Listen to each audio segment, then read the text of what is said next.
Hi, this is Dickinson coming today from Parliament Hill overlooking the city of London in England.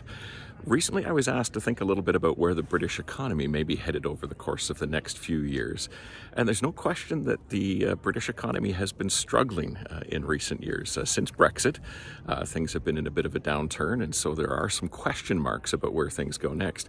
And of course, all of this is occurring in the context of globalization and deglobalization. Levels of global trade have actually been declining since 2008. And the world is sort of breaking into regional trade blocks. If we don't trade globally, we tend to trade closer to home. And so the question becomes, who is the UK going to trade with if it wants to sort of revive and revitalize its economy and think about new partnerships to help it grow from where it is today? And really, there's sort of three possibilities on the horizon. The first is to reverse Brexit. And so this has been a subject of much discussion here. Mass rallies in the streets have been occurring since late 2023. But the UK is really sort of looking at what's called the Rejoin movement. And this is those who feel that perhaps they made a mistake in Brexit, and in looking for regional trade partners, they should be moving closer to Europe again. Polling shows that at least a plurality, perhaps a majority of the British people are in favor of Rejoin, but both of the major political parties are against that, Labour and the Conservatives, so it seems unlikely in the near term.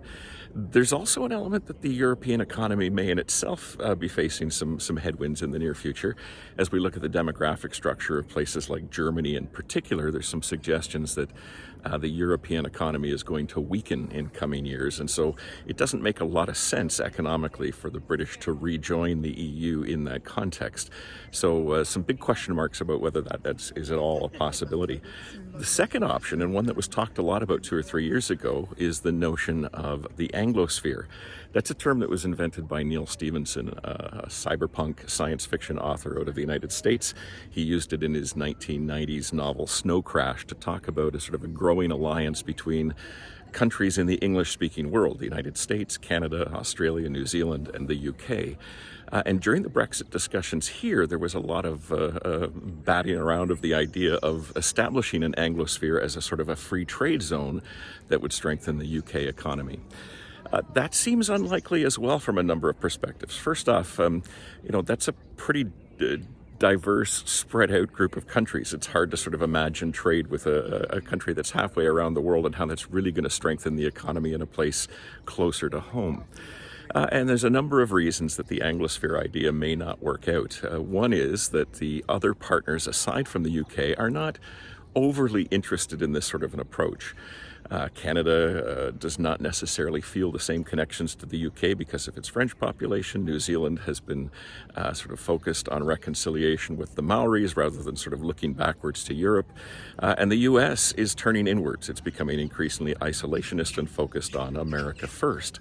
So there isn't necessarily a political desire to open an Anglosphere free trade agreement in any substantial way.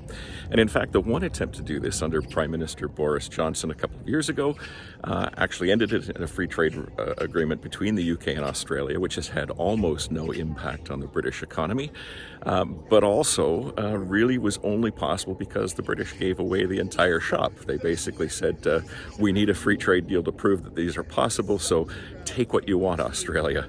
So this has both been a loss in terms of British standing and in trade negotiations, but also something that's had negligible impact on the British economy given how far away Australia is. The third opportunity, and the one that's kind of interesting from a number of perspectives, is less about the Anglosphere or about the EU and more about thinking about a new regional trade bloc.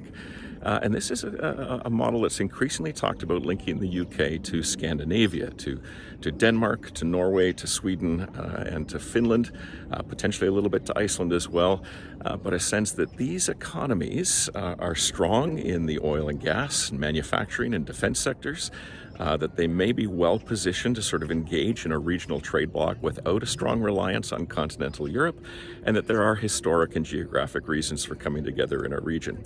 And in fact, that an independent Scotland could also fit easily into that sort of a regional trade bloc.